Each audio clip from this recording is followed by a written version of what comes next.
Welcome to How to Talk to Kids About Anything with Dr. Robyn Silverman, a podcast loaded with practical tips, powerful scripts, personal stories, and simple steps to make even the toughest conversations easier. So get ready to get the information you need to make the impact you want from someone you trust, your friend, parenting expert, Dr. Robyn Silverman. Hello and welcome to How to Talk to Kids About Anything, where we give you the tips, scripts, stories, and steps to make even the toughest conversations easier. I'm your host, Dr. Robyn Silverman, child and teen development specialist, author, and speaker, and most importantly, parent of two great kids that keep me on my toes and teach me new things every day. I know it's not always easy, but we are going to do this together. Thank you for spending time with me today. Children who are differently wired, and in particular children with ADHD, can often feel like something is wrong with their brain. Why can't I pay attention? Why am I getting yelled at right now?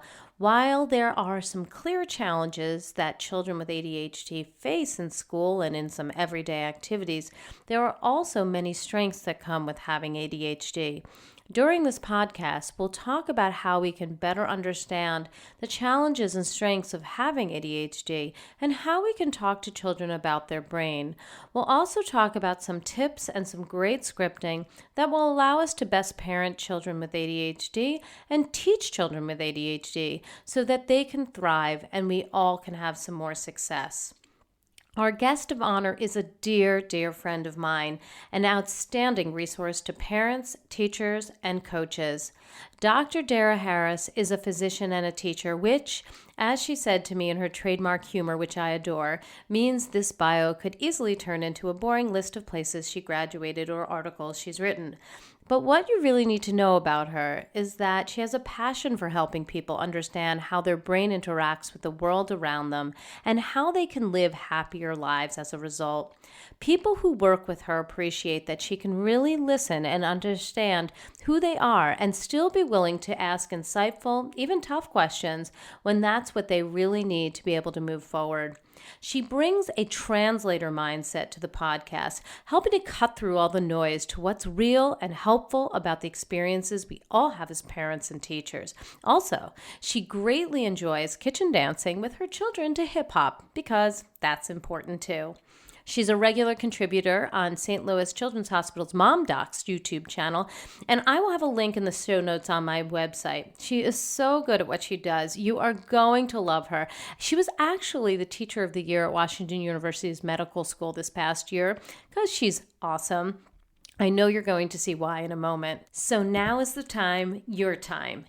If it's at all possible, please put away all distractions, unless, of course, you're driving a car, and let's make this about you, or as we might call it, mine o'clock. Lord knows it's rare. Let's make the most of it. So if you're in your car and in traffic, let's just take a breath and settle in. And if you're home and the kids are napping or at school, take me to your favorite spot, and let's drink a cup of coffee together, or tea, whatever pleases you. And now, let us turn our attention to today's guest of honor, who has taken time out of her busy schedule to hang out, inspire us, and give us some concrete tools that we can take away and use right away or when we are in need. Welcome, Dr. Dehra, to How to Talk to Kids About Anything. I couldn't be more excited to have you here with us today. Oh, me too. Hello, Dr. Robyn. Hello! Yay! So before we get into the real meat of the matter, for those of all of the people who are listening, those of you who haven't had the opportunity or pleasure to meet you and watch your videos or read your articles, would you just take a moment to tell us what gets you up in the morning, what you think about before you sleep at night, what you dream about doing in this world? In other words, what are you passionate about? I think the most important thing for me as a parent has been having people in it with me, like you, where we don't feel alone. I think so much of parenting is complicated. It's beautiful. It's all of those things. But there's a lot of things to navigate. So I don't want all the wonderful things that we know in medicine to be locked off behind the walls and not helping everyone. So it's that translator thing we've talked about briefly in my bio. I want people to really understand first, you're not alone. Many, many people are figuring the same kinds of things out. And then there is a way to adapt. You know, you and I have talked about, people frequently ask me, what is a child psychiatrist? What do we do? And I really, over time, have started to think that it's a matter of helping people to parent the kid they actually have, not the one they thought they would have, or the one that's on everyone's Facebook page, or any of those things. It's how do you stop in this moment, all of this complexity, really see your kid, and then make the adaptations that everybody needs to be happy and to keep figuring things out. I love that. I love that. I've written about that fictitious Facebook family, and we've all fallen victim to that fictitious Facebook family. So thank you for bringing that up. I think we probably could all relate to that. So, you know, one of the areas that you really concentrate on so much is on ADHD. And I wanted to ask, really, what is ADHD without all the jargon and without, you know, all those highfalutin words? You know, what is ADHD? Is it the same as ADD? You know, I don't know how many letters we can probably add into that. What really is it? You know, I think there's some really exciting things that are happening where we are starting to value what we call neurodiversity. So the idea that there is just one kind of brain to use going through the world is just utter garbage. What we're finally starting to figure out is there are lots of beautiful ways to put together brains, and they have different strengths and different ways that they navigate the world. So for ADHD, one of the biggest misconceptions is that it's all about inattention and that they never focus or any of those things, and it's really not that. First of all, for psychiatrists, ADHD is the big term, and we have that basically mean ADD, ADHD, all of it. So it's kind of an umbrella term for us. Now, some kids have more hyperactivity and impulsivity, and other kids maybe don't have that, but have more inattention. But no matter what, it's the best way to think about it is I like to have the analogy, it's like a radio stations, okay? Now, kids, you might have to use playlists, but for the way I like to talk about it is if you take a kid without ADHD or ADD, they probably have one loud radio station playing at a time. And so when they're in a school setting, it works really well. They turn it into the teacher station, they listen to that one radio station, follow the instructions, all of those things. But if you take a brain with ADHD, it's more like having 5 radio stations playing at once. Now, the cool thing is you could come up with some new jazz, hip hop fusion, wonderful thing, right? Because you've got lots of information coming in. But it can also be very frustrating. As parents and teachers, we tend to think that our particular broadcast station is the loudest, but it really doesn't work that way for kids with ADHD. For them, whatever they're interested in is the loudest channel. So they actually can have hyperfocus. They can play a video game or watch something, and you could be snapping your fingers next to them and get no response, right? It's not the inability to pay attention. What it really is it's difficulty changing channels, and especially changing channels when other people need you to or would think. And then sometimes a good analogy is it's like someone else is holding the remote and switching stations without you wanting them to, right? So you really do want to be paying attention, but unfortunately, every other channel comes in, something that's happening in mowing the yard outside your classroom, all of those pieces. So it's difficulty controlling the attention. Oh, wow. That is really helpful. And I know that we all probably have somebody in our life that has that going on. And I think it's important that we can understand what they're going through. It's not that they don't think we're important, but that they're having trouble shifting their attention. And it's not a commentary about the other person. It's talking about their particular brain. I think that's, you're putting it so beautifully. I feel like one of the things I have to say over and over again is I've just never met a kid who wants to disappoint other people by having trouble with attention. I don't know that kid. I mean, I know the kids who are struggling and really want it to work. Now, sometimes they'll give up, right? Because they just can't get the channels to change, and they'll get frustrated, and sometimes they'll even refuse to do things that it just seems like it won't work. But I've just never met a kid who didn't want this to work well. We've talked about this before, you and I, privately, but I would love to have you talk about what you really want kids to think after they learn about their brain, and how do you explain their brain in your own clinic? What is it that you say, and then how do they think about it, or how do you want them to think about it after you explain it? So the first thing is I tell them they have a beautiful brain, and one that I very much like. And I think that is the most important message.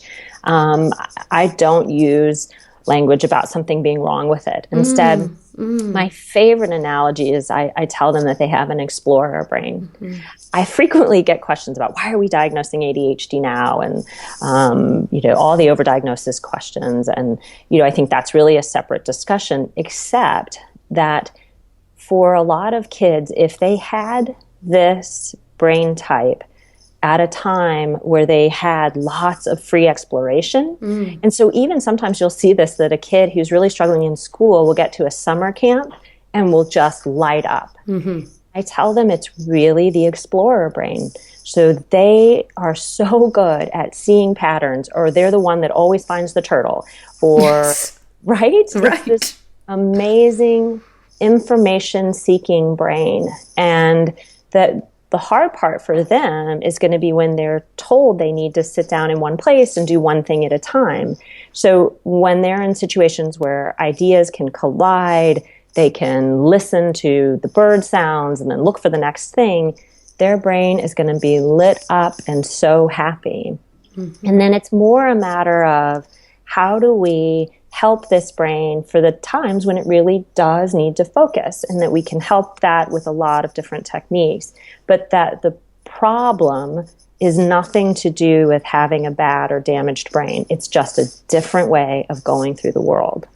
I think that you have such a nice way of putting that, and that people must take a collective sigh of relief when you say those words.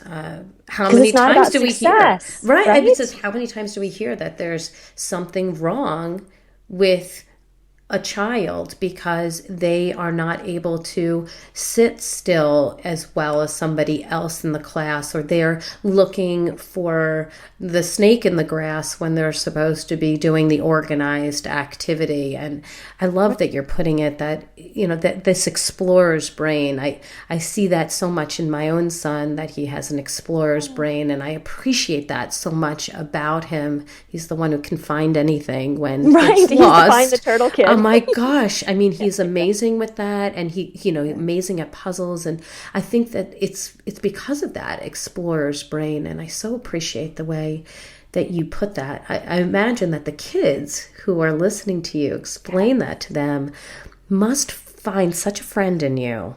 And then, then we just talk about, give me an example of a time where you saw something no one else did, or where you figured out something that people didn't see right away. And then when we talk about what they want to be, we talk about there are places where that explorer brain is exactly what is needed. There are so many successful people who talk about having ADHD that now we don't have to pretend like it's a secret. We don't have to pretend like it predicts what happens in their life. There are incredible entrepreneurs who have done this. There are people who like working in kitchens or working in art. Places where sales, where lots of things are going on and you're tracking multiple things, can be a beautiful fit for an explorer brain. And there are kids, and adults with ADHD who've fallen in love with accounting and make that work too. It's just not about success. It's about, do we understand it and really get the barriers out of their way? So this is a controversial question, but I think that it's important to ask. What do you think about treatment And you must get that question a lot, about I do. people asking about that. And, I always tell the parents I work with that they're in the driver's seat, that making a medication decision is a complicated one that needs to be carefully weighed out. So I never have a stake in it. I always think that it's a personal decision that family makes. I think the wonderful thing is we've been doing research and working with these medicines for over 30 years and now have studies where we have truly followed the kid all the way up into the grown-up and can say that really these can be done safely and really have benefits. The common questions I get are, is my kid going to get addicted? Is this addictive medicine? And really, that has just not been shown in the literature. Kids who have ADHD and are taking that medicine don't, always need more doses. They don't miss things along those lines. They really tend to take them as prescribed. And actually, interestingly, what we've found looking at large groups of kids is treating ADHD can prevent substance abuse, can prevent all kinds of things you'd be surprised by, makes divorce less likely, all the places where impulsivity, driving accidents, places where impulsivity could be an issue, treating that makes a big difference. Now, we have to be careful. These medicines can be abused. That's a very different thing from saying that a kid who takes it for a medical condition gets addicted. That is not being shown. But certainly, as with many, many different medicines, these medicines can be used incorrectly and used by people who don't have that diagnosis. But with absolutely routine kinds of modifications where you keep medicines in a secured place and kids take them at home or at school in safe environments, that shouldn't be a big concern. And the benefits really, really outweigh them. The only place where I think there's been some good research and things to look into is if your child or you have a family history of heart disease when they're children, then you may want to get some additional studies ahead of time. It doesn't mean that you can't take the medicine, but your pediatrician or child psychiatrist may want to get more information just to make sure that they're okay. A lot of the medicines we use can change the heart rate a little bit or change the blood pressure a little bit. So, it's why they need to be done carefully by good doctors. But the take home is, after years and years of using them, that they both work and can be done safely. Excellent. I think those are important distinctions to make. The one that you were talking about in particular with abusing these kinds of drugs, like you could do to any prescription or non-prescription drug, and using them correctly and not getting addicted. I think those are very important points to make, and I'm sure parents appreciate that. I would love to find out, because we're talking so much about how to engage in a conversation with children about this, and because you are such a gifted person when it comes to talking to kids about this, can you tell us a couple of tips, of takeaways that any parent can use for a successful conversation about this topic? In the moment when life has already happened, or if you haven't yet even had the conversation and you need to discuss it. What are some tips that you would use in order to have that successful conversation? You know how our favorite lead-in when you and I talk with our kids is, I love you and you're just the right kid for me. Yes. I think some moments when we're in that and we're thinking, oh my gosh, I'm in way over my head. Exactly. What am I doing? And I tell this, I have every degree possible to parent, right? I trained as a pediatrician, a child psychiatrist. My mom was a social worker. I still have moments where I cannot believe that's what I said or did. I mean, constantly.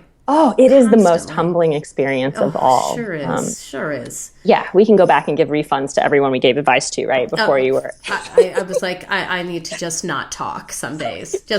That's the best you can do. Isn't that our line? Was that the best you could do?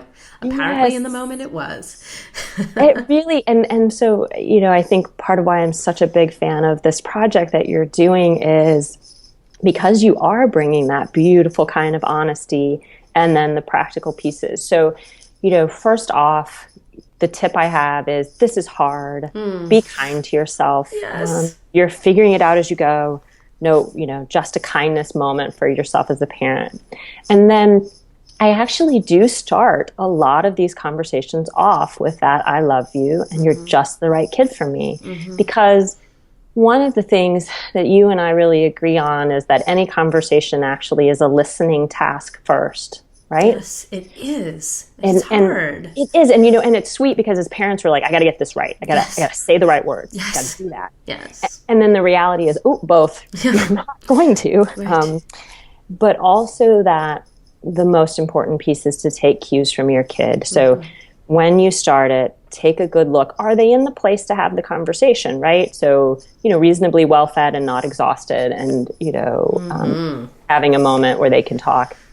And then if nothing else, if they walk away with your opening line, which is that you love them and they're just the kid you need, it's a success. You'll go back to content later, right? You'll get that. So that's my first one. My second one is the piece that nothing is wrong with your brain. That your brain is a beautiful brain, and I use the explorer analogy, and that what we're going to do together, that my job as your parent is to help get things out of your way. And then I let them talk a little bit about their barriers. What are the things that are going on for them? Because that way, when we are having a strategy conversation, we're aligned. Right. Is it feeling like kids don't like them because they're impulsive or get frustrated? Yes, right. Or is it the teacher's always yelling at me? Whether or not that's actually what's happening, if you have 5 radio stations playing and you're listening to all of them and someone else yells, you don't hear the other 10 times where they very reasonably asked you for something. So kids with ADHD will tell you they're constantly being surprised by yelling.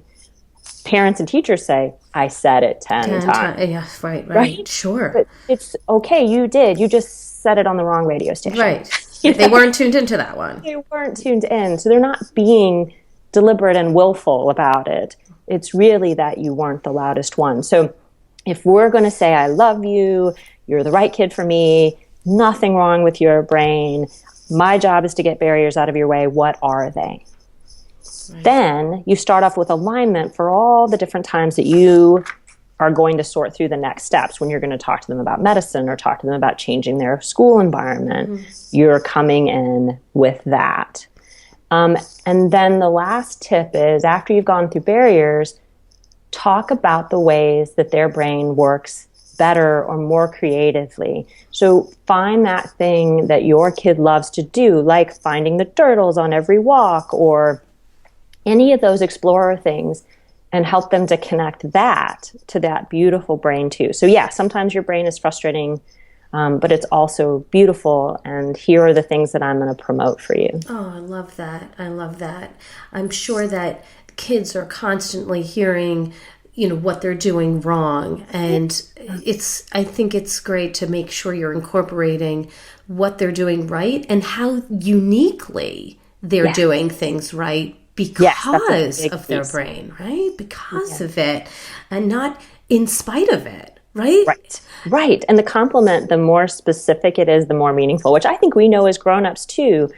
But then sometimes, especially when you're in the trenches, playing a game with yourself where at the end of the day you have to have given 5 specific compliments to your kid is a great way to flip that brain that we have when we're tired or frustrated or having to say things over and over again into what are the 5 specific wonderful things about my kid.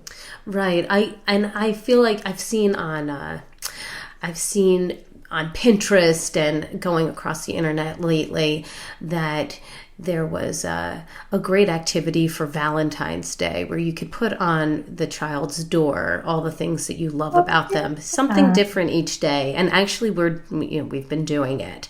Oh, I love that. Which I love, but I flipped it a little bit because what I saw in most of the examples were compliments about things that are fun, but not necessarily commenting about their character and what is unique about them. So the ones that I've been using are more like, I love how hard you work on puzzles. I really admire your courage when you try new things and stick with them. And I think those kinds of really specific compliments, and especially with a child who's differently wired, who keeps hearing negative things about themselves. What a great self-esteem builder, self-worth builder. Yes. And just recognizing that I can contribute to this world and people are noticing. I think that's and you know what I like about this, that I find even when I'm working with medical students, and we're giving them feedback, in general, brains, not just ADHD brains, are wired to find what's broken, which makes sense in a survival sense. But then building on what you're saying, it can make it difficult to find the things that are going well. So when we're working with medical students, I'm telling everyone, I need it to be specific and repeatable. Mm-hmm. And that we have trouble doing that with positive feedback. So doing a thing like what you're doing, and I think you could do it any month, right? Any week. Any month. Is what is specific and repeatable that your kid could do that you value, right? Yes. Working hard at puzzles. Right. And when you talk to parents of kids with ADHD, one of the most common things I hear in my office with tears running down their faces, I feel like all I do is yell. Oh. Right. So one of the things I think it's really important to understand first, give yourself like a second. This is so common and it actually makes sense. So what happens right now, let's go back to this idea of the 5 channels, right? Mm-hmm. So you are on your channel broadcasting live and you've asked 5 different times, right? Now we understand they aren't listening to your channel. So unfortunately, what happens is you continue to elevate your voice trying to get their attention, right? Right. By the time you do, you are actually yelling, right? But the thing is that is using this emergency brake system for attention. So they actually do respond to that, which is part of why it gets confusing to parents, right? This is your own sweet brain trying to get attention and using an emergency brake system. Right. So what I tell parents, and you and I have talked about this, is that it's better to game the system and to use multiple sensory systems to get their attention instead of yelling, right? Love. So if you're having a situation, this is that, and I love how you put it, this is the end of upstairs parenting, across the hall parenting, or whatever. That's right. Only from experience do I know that when I tried to parent from upstairs when the kids were downstairs. And then you have this moment of like, yes, that would be convenient. However, I would tell you that starting every day yelling is less convenient. So let's try it. But there is a moment where you realize you can't tell them 5 things to do and then yell from downstairs. So, but if what you do instead is think, okay, we've got a bunch of radio stations. How do I get their attention? Using at least 2 or 3 systems can help, right? So if when you're telling them something to do, you're looking at them, that's one sensory system. You're using your voice, that's auditory, that's the second one. And then if you actually have your hand on their arm, then you're using all of the different sensory systems. You're getting, I guess you could do smell and some other things creatively, I'm sure some parents. Wavy French fry under their nose. Right, I know. I would do a lot for a French fry. Let's not pretend. You know that about me. I do. Or waffles that you make that are spectacular. Waffles. But if you have those 3 systems and they look at you and they can repeat back what you've said, you're going to be able to avoid that yelling trap because you know that those first 5 times you said it aren't wasted. So I look at the yelling phenomenon as it's okay, you didn't know how that brain worked. But now that you do, you just need to use the body's natural systems instead of the emergency brake of yelling. That tip for me made a huge difference and actually was really surprising the first time I did it when I was like, I don't even know that this is going to work. But I did it and all of a sudden I was like, oh my gosh. Like, seriously, it works exactly as you're describing it. And I think that's awesome.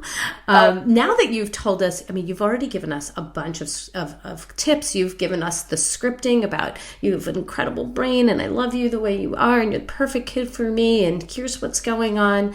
Have you used any of these tips or scripts in your own life, in your office, wherever, where it really did open up a conversation, maybe for the first time in a child's life? And how did that go? I think one of the pieces that we joke about with parents is, it's like, oh my gosh, the kids didn't come with an owner's manual. Right. But I think one of the other common patterns actually is that parents frequently have undiagnosed ADHD. And they came from a time where they got messages about they weren't very bright, they weren't the school type, even all the way to bad kids are stupid. I've heard amazing stories from adults. So one of the things I really commonly see is that when I sit down and I talk to, I'm thinking of a particular family, I'm talking to the little boy about it, and he's nodding and kind of, we're doing all that. And I look up and his dad has tears going down the side of his face. And so at first I'm thinking, oh my gosh, what did I, Right. I'm going back through what I said. But then he just said, this is me as a kid. Oh. This is what I went through. He said, when people talk about why didn't we know about ADHD before, part of what it was is that these are kids that would drop out, would sort of barely struggle by. And, he told stories about just really feeling alone in a classroom and that everybody else was doing the work. And he, was that one. And his words were bad kid. Mm-hmm. And watching now over the last 6 months to a year where his son has gotten into treatment, and suddenly it's like seeing the path you were on and how it could have gone differently. I think so. Mm-hmm. This is a kid now who went from failing grades to really top grades in his class. And like you've said, just the self-esteem difference is so big. And when parents talk to me about medicine and they say, well, why would you, consider medicine in my kid? Why would that be a thing now? I tell people my main thing is that this is a barrier that's keeping you from seeing what your kid is capable of. Mm-hmm. So if we were going to give an analogy and we were going to say, all right, let's talk about exercise-induced asthma. You could absolutely tell that kid, don't ever exercise, right? Right. And we would all be horrified by that idea. Right. We would say, well, that's not, a full childhood. This kid needs to be able to go out and play and do everything. And, what I think is amazing is that mental health stigma means you put one body together and you have reactive attention pathways, and that's ADHD. You put another body together and you have reactive airways. But we don't treat them like they're the same thing. No. And they are. So when you are in the line at, some kind of store and everyone in line behind you knows how to raise your kid, I you, right? Because we've all had that experience. Yes, right. And if you've never had a public meltdown, I just really recommend trying it, just to keep yourself humble as a parent. That's nice. But you're sitting there and someone's like, if you just spanked him more. Well, I want you to put in the word asthma because that's the same thing. So if you said, if you spanked your kid more, they wouldn't have asthma.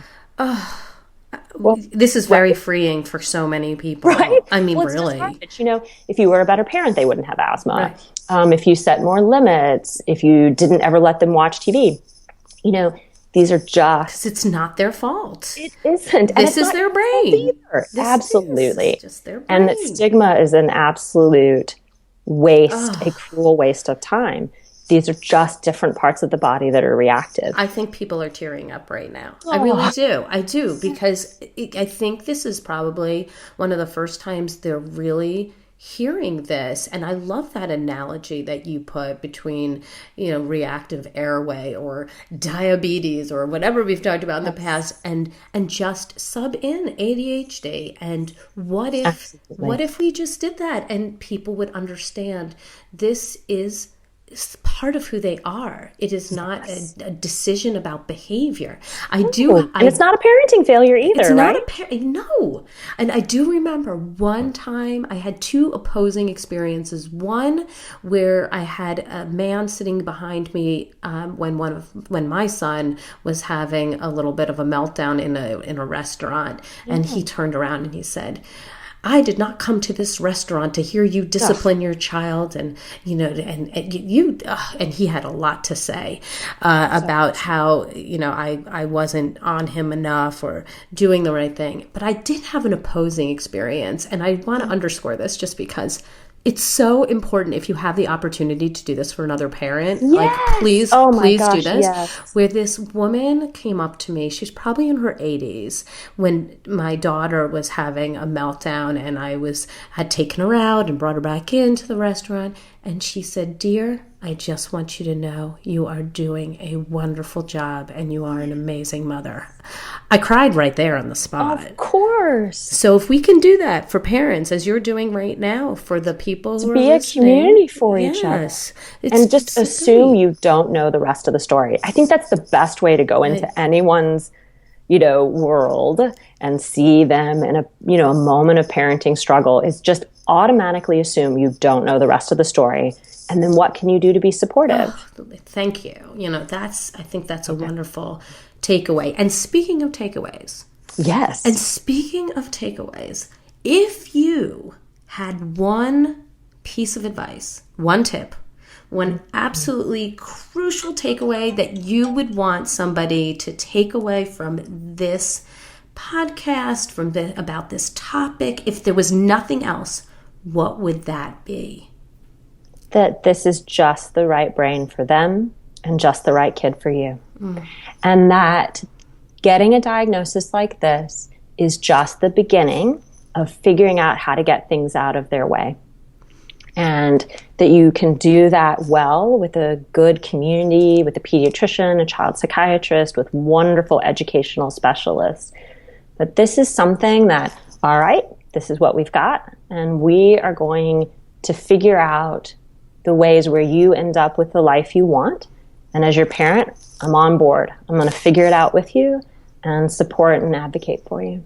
Oh, I think that is beautiful. I love what you've been saying. I love that tip, that you have an amazing brain, that you are just the right kid for me. And I think that we could sub in a multitude of diagnoses and regular things that happen to kids every day for that ADHD, and just be able to relay that to our kids who may seem a little shy or a little impulsive or a little this way or that way, or not what people quote unquote name normal. We got to throw that term out. Absolutely. And thank you so very much for today. It's been so fun. Oh, I'm so excited about your work. Thank you. So, Dr. Dehra, thank you so much for joining us today. We can only imagine how busy your schedule is. I know you're running off. I want you to thank you for sharing your wisdom. It has made us all more prepared, I think, ready to take on this topic, whether it's now or later. You gave us some really super tips, some great scripting. Thank you. I loved your stories and the steps to make this conversation easier. I love what you said about that beautiful brain and that this is a perfect kid for me. I think You're I can. So welcome. I thank you, and I think we can all speak for those listening and say that this is information we can use. And I can't wait to hear everybody's takeaways. I'm going to take my marching orders. I'm going to be writing up my notes. I'm going to share with all of you what I've gotten out of this fabulous podcast with this amazing guest. And I just want to say thank you, sweet friend, for taking the time to be on with us today, and how much we appreciate it. Yay! Yay! So glad to be on your team and on the team of your listeners. We've got this, guys. We just have to hang in together. Well, thank you for that. That's all the time we have for today, sweet friends. Thank you so much for tuning in to How to Talk to Kids About Anything. For more information on books, articles, speaking engagements, or curriculum, please visit drrobynsilverman.com. I look forward to weathering the storms, gathering the tools, and celebrating the sunny side of life together. And please, if you love this podcast like I did, from the bottom of my heart, I would so appreciate it if you'd go to iTunes and rate it, review it, tell everybody what you found so helpful. It helps more than you can imagine. And if you can share it, then more people can use these amazing tools that Dr. Dehra has laid out so beautifully for all of us. I truly appreciate it, and I am sure that other parents and teachers and coaches would appreciate it too. And please remember, even when it seems like you are grasping at straws, you've got this. After all, you're here, you're getting the information you need, and on the days when we fall short, and we all have those days, never forget there's always tomorrow. Parenting is the ultimate do-over. I see you, I get it, so get out there and get talking, and I know there is no doubt you will continue to be 10 times the parent you think you are. Until next time, this is Dr. Robyn Silverman with How to Talk to Kids About Anything. Keep talking, keep listening, and keep connecting through conversation. See you next week. You've been listening to How to Talk to Kids About Anything with Dr. Robyn Silverman. For more information on books, articles, speaking engagements, or curriculum, please visit drrobynsilverman.com.